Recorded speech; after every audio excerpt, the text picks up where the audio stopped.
lessons. We will follow with Dr. Fedro Peccatori. He didn't like the subject because he told me he would do it in one slide.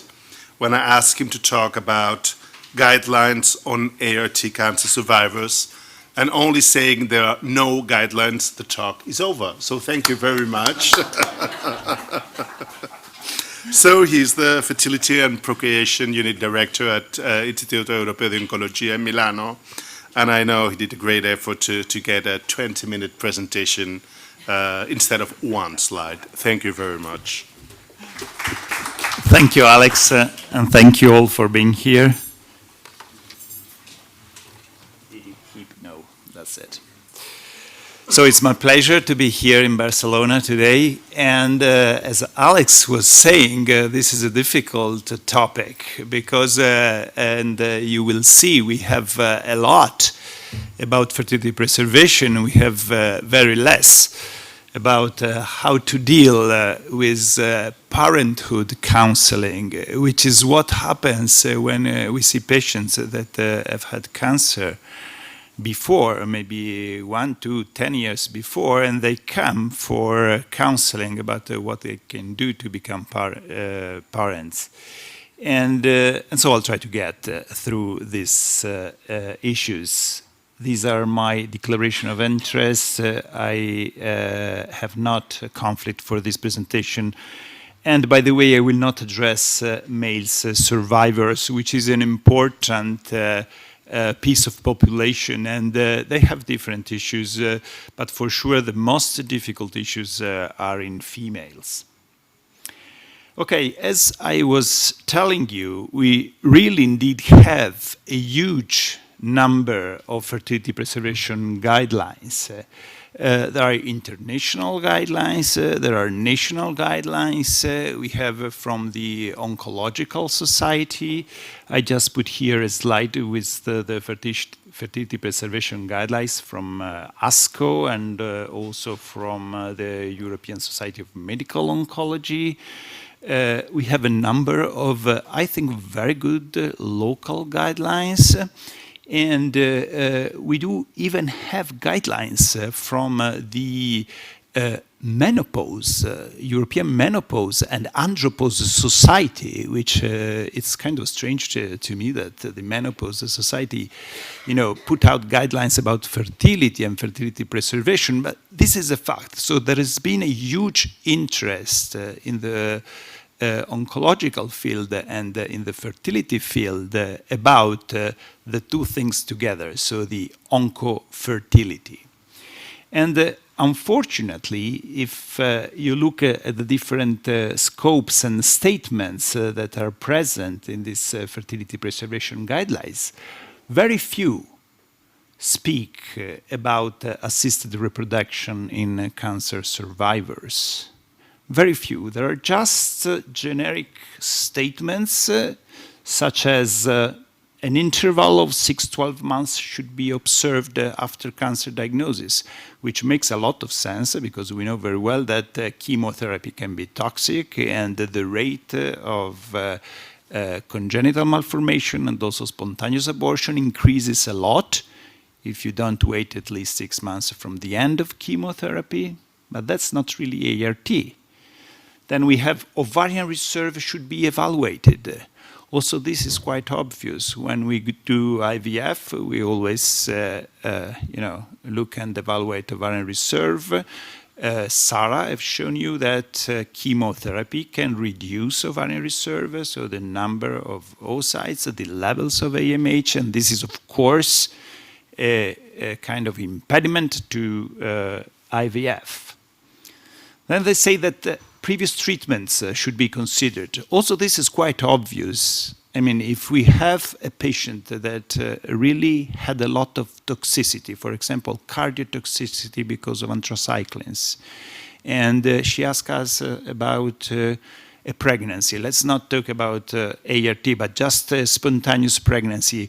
Well, the fact that maybe she has a cardiac impairment should be taken into consideration. And when we assess a patient that is a survivor, so a patient that is being cured by her cancer, we have to take into consideration everything that we as medical oncologists did to cure the cancer and what are the consequences. Sarah again showed you that 1 in 4 patients, survivors from pediatric cancer, may have a health issue. And that's the same also for adults. We don't have long-term data about adolescents and young adults that have cancer and then survive for 20, 30, 40 years. We are having the data now of the childhood cancer population. And then, of course, the other issue, and that's again quite a generic statement, is that the risk of relapse should be explained and considered. In some of the fertility preservation guidelines, prognosis is within the criteria to give or access to fertility preservation. I think this is one of the most difficult things to assess for the medical oncology, so the prognosis. Of course, we have averages, which are good, just to have figures, but are not really very useful for the individual patients that we are treating. So it's not uncommon that we see patients, for example, with more than 5 positive axillary nodes that come after 5 years, and they said, well, they told me 5 years ago that I had a very bad prognosis, bad breast cancer prognosis because of the number of nodes, but I'm alive, I'm here, I'm well. So why didn't you do fertility preservation 5 years ago? Because you told me that I was at very high risk of getting a relapse. So the relapse issue, I think, should be really explained, and we should be a little bit cautious not to give fertility preservation because of a potential poor prognosis. Okay, so I picked one of the sentence of the generic sentence of the that were in one of these many recommendation. This is from Critical Reviews in Oncology. And my friend Matteo Lambertini co-authored this paper, and they go through all the fertility preservation techniques, and it was very nice because oncologists and fertility specialists joined together in the for the aim of multidisciplinarity, which is so important. But when they came to ART, that's what was in the paper. It was a 7 pages paper with just this sentence. So for patients with endocrine sensitive tumors, limited data are available on the safety of performing ART procedures, and particularly controlled ovarian stimulation, when they are not followed by anti-cancer systemic treatment. And I just quote this paper, the paper that I will show you. And Isabel is here, and Oranit Koldrata was a fellow of her during a few years ago. I don't know if she's still with you. She's still working with you, is she? Very good. She's very nice. And what they did, what we did, was just going through our series and picking up patients who had a pregnancy after breast cancer diagnosis. And of course, we identified patients who had a spontaneous pregnancy and patients who had pregnancy through assisted reproduction. And, well, as usual, clinical characteristic, oncological outcome, pregnancy outcomes were reported. So this paper was quoted by the European consensus that they did because it's just one of the very, very few, I would say the only paper that directly addressed the issue of ART in cancer survivor. This is not guidelines. This is just a report with a lot of bias because the patients were just picked up from our series. It was not really a comparison between patients who had ART and patients who had spontaneous pregnancy, but that's what we have. So I just show you some data. You can see that in the ART group, the numbers were quite small. which reflects the fact that we and the reproductive endocrinology is a little bit scared to do ART in breast cancer patients. I underline the fact that these are only breast cancer patients. So the tumor, when all the doubts about the effect of pregnancy and the high estrogen levels are on the table. So 25 patients with ART, pregnancies with ART, patients who had the pregnancy with ART, and 173 who had spontaneous pregnancy. The patients who had ART were a little bit older at diagnosis, and we'll go through this in a moment. And the clinical characteristics were quite similar. And as we expect, around 40 to 50% of the patients had ER-positive tumors, which just represent the epidemiology of biological characteristics in breast cancer in young women. And these are the oncological outcome. Again, very few numbers, so it's quite hard to say that this is meaningful, but anyhow, there is not a trend, in terms of higher local recurrence, distant recurrences, or death. As a matter of fact, the events were quite few, and even with the caveat of the small numbers and the non-comparability of the two groups, not different within the two groups. What I think was more interesting was the fact that the pregnancies that we obtained with ART, which were 37 compared to 247, occurred at a mean age at conception which was higher, and this makes sense. So as we have seen, age is one of the main determinants of infertility. And the same makes sense in terms of a higher rate of miscarriages, because we know that older patients have more miscarriages, and this is unrelated to the technique, it's just a matter of age. So these are in more details what kind of ART was used. Most of the patients received either ovulation induction with clomiphene citrate or egg donation, and then there were 13 ovarian stimulation with 26 live birth and 8 miscarriages. And again, Matteo Lambertini,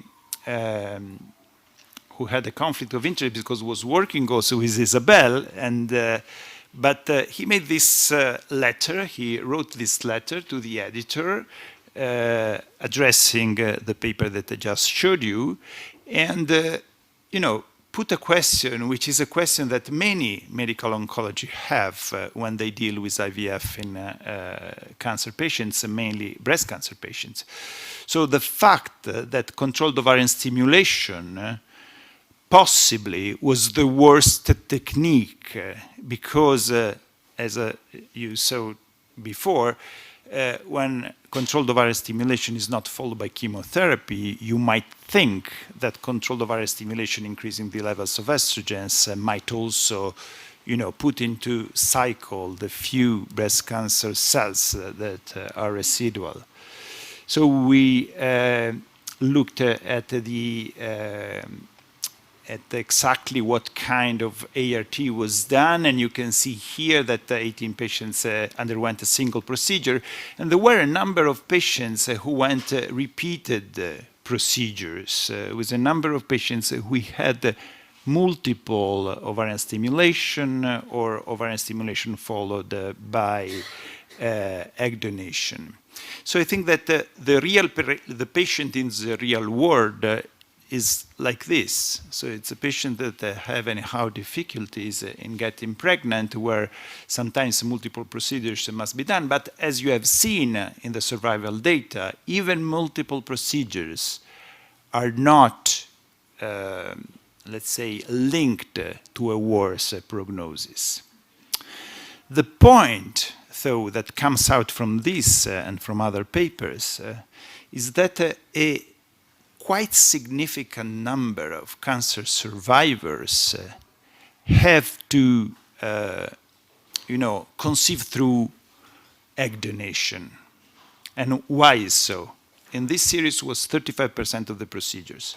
Why so? Well, the first point is that median age at conception is usually quite high.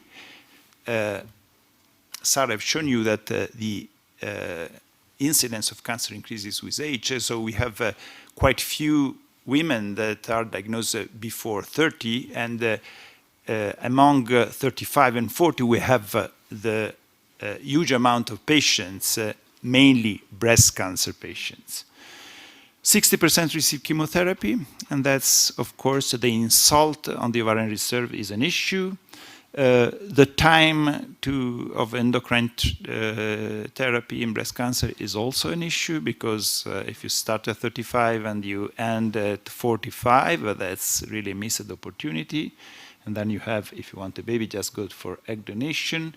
And in this specific series, we didn't have patients who stored oocytes. It was a retrospective series, so it was an older series. Now I think things have changed.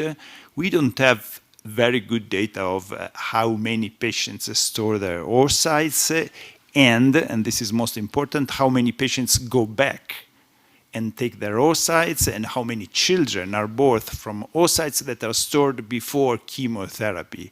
We are collecting those data. I think that those data are very important. We have those data in men. We don't have in women yet on large series. So it's quite clear that breast cancer survivors have low ovarian reserve.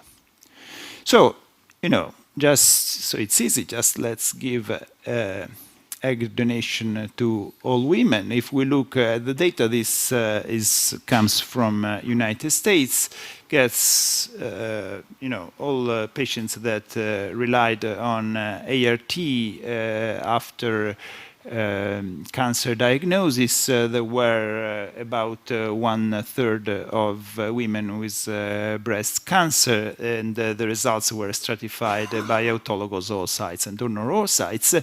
And if you look at autologous oocytes, you can see that cancer survivors had a much lower probability of conception and probability of live birth, which was statistically significant.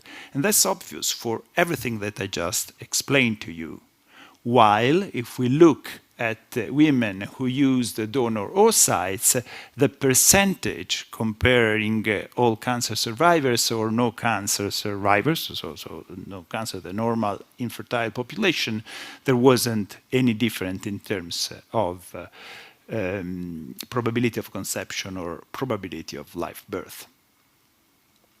So we have the solution. We give egg donation to everybody. It's so effective. But as Shakespeare said, all that glisters is not gold. Often have you heard that told, because egg donation in cancer survivors might had some more problems compared to the same procedure done in non-cancer survivors, so just in the infertile aging population. And I think this study has many limits, but it has an important value. It's just from one center. They used very stringent criteria for egg donation, because all patients were young. They all transferred just one single embryo. It was just in centers that were all within the healthcare system of Sweden. And the problem is that most of these patients had hematological malignancies, and 48% received radiation therapy. So it's not exactly the population that, for example, I see in my clinic. But nonetheless, these are the clinical characteristics of the unexposed to cancer and the exposed to cancer. It was a kind of case control. It was not really a case control study, but they took their cases that were unexposed to cancer and they exposed to cancer. Not big difference in terms of age to pregnancy, BMI, previous children, smoking, etc. And but these were the obstetrical outcome, and it's a long list. It's kind of difficult to read, so I just put it here. What came out from this study is that there were some more complication in the cancer survivors that were receiving donor eggs. Preeclampsia was more frequent, preterm births were more frequent, very preterm births were more frequent, and the birth weights were lower in the exposed group, so in the patients who had cancer before, and there weren't differences compared to the other egg donation population for other obstetrical outcomes. But again, this is a selected population. It's a population where 50% received radiation therapy. It's a population where hematological malignancy was the initial diagnosis. So we should take that with caution. I just looked in our database to see if we had the same issues in our population of patients who had a previous diagnosis of cancer. We identified 12 patients. 10 patients had breast cancer, 2 patients had Hodgkin lymphoma. These are the clinical characteristics at the diagnosis, 38 years, and at donation 43. So it's an older population compared to the work that I presented for Sweden. And in our series, 6 out of 12 received chemotherapy. There were 10 breast cancer patients, so some of these breast cancer patients that did not receive chemotherapy, they just received endocrine treatment. And both the 2 patients with Hodgkin lymphoma had premature ovarian failure after chemotherapy. And these are the obstetrical results. So 9 patients delivered, 3 miscarriages. Of the 9 patients, we had 11 babies because we had 2 twin pregnancies. And again, we had quite a high rate of pregnancy complication that you can see listed here. Very few patients. It's probably a very selected population again, quite older population compared to, let's say, the normal population that undergoes ART. But this is just to tell you how important is to get the data, to analyze the data, to put the data together, and then to go out with something that is more than just a few sentences. So when you write a guideline, you have to look at the evidence and then decide from the evidence what is better for your patients. So in conclusion, there aren't, unfortunately, specific guidelines on ART for cancer survivors. ART can indeed be used. I think that we use it quite regularly, apparently without impact on cancer prognosis, but IVF is not so efficient. Egg donation is more effective, but pregnancy complication might be higher. We should gather more data about that. And of course, more research is needed to better counsel patients who seek IRT after cancer, because this is what is all about. So we have to counsel patients who come to us and say, what are my chances, what are the techniques I can use safely, and what are the possible complications. Thank you very much for your attention.